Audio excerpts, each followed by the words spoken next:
Hey, welcome to this series on disability views on travel with the COVID-19 world. In this episode, we asked disabled people to describe what travel means to them in one word, and also what is their most memorable moment from the travel that they have done so far. So listen in, there's some crackers in here and some really interesting ones too.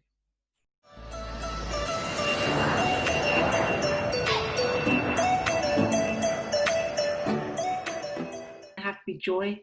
It's just everything about it is amazing. So Freedom. Travel to me in one word means empowerment.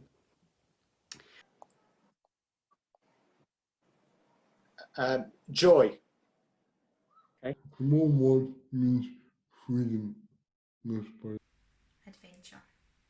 okay, so I lived and worked in Omaha for a year, quite a while ago, Omaha, Nebraska, and I went on a road trip for my holiday with my then husband, and we decided we were going to go to South Dakota, or pardon me, North Dakota, to see some historical things and some, natural beauty and all those things. And I also wanted to see the graveyard of Calamity Jane, personal hero of mine, which might sound a bit weird. But anyway, so I'm a big Calamity Jane fan. So consequently, we went on this 6.5 hour, 8 hour journey. It's like 600 miles. And I sang the Deadwood stage for pretty much the entire journey, excluding naps and the occasional snack. Now, I thought that was quite amusing, but I think my husband didn't find it quite as funny as I did.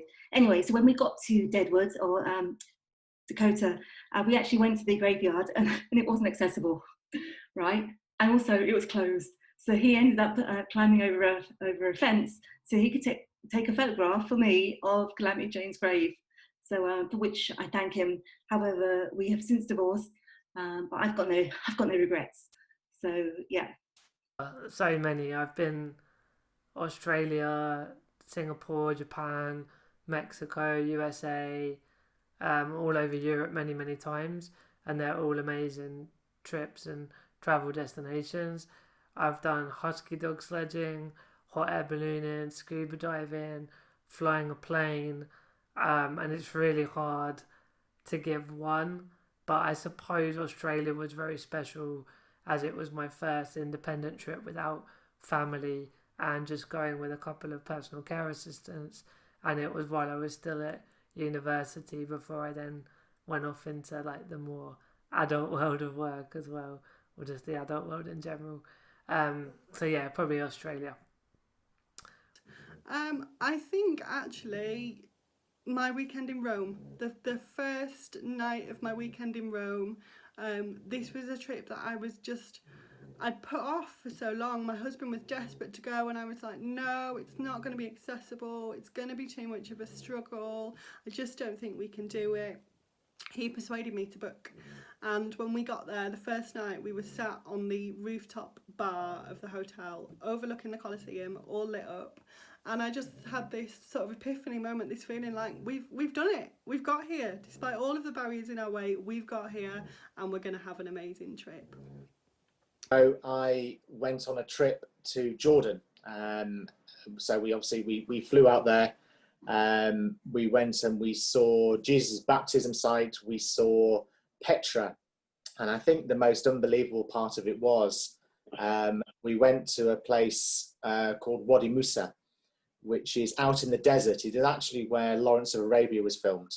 We were in jeeps and we drove 45 minutes out into the desert and stayed in a Bedouin camp for a night. And it was absolutely stunning to be out. It was silent, absolutely silent while we were there, pitch black. I watched the sun go down with my partner, and it was a really special trip. So yeah, which was all enabled because I was able to travel.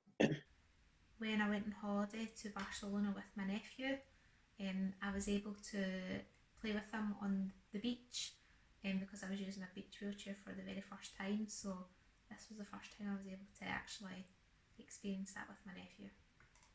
But one of my favourite things to do is go on safari in southern Africa. You wake up at 5 a.m. it's still dark. You get in this open top vehicle. They give you a blanket, hot water bottle, and you sit out as the sun rises into this park that's the size of Williams, with no idea what's around the corner. It's any animal, any activity, and I find that whole experience quite addictive. So much, so much so that I'm back to do it again and again. So there you have it. Really, really incredible stuff here. Joy, empowerment, adventure, just kind of sums up really what travel means to people with disability. And if you haven't experienced travel abroad with a disability, clearly we are highly encouraging you to do that, because it is fantastic and so rewarding.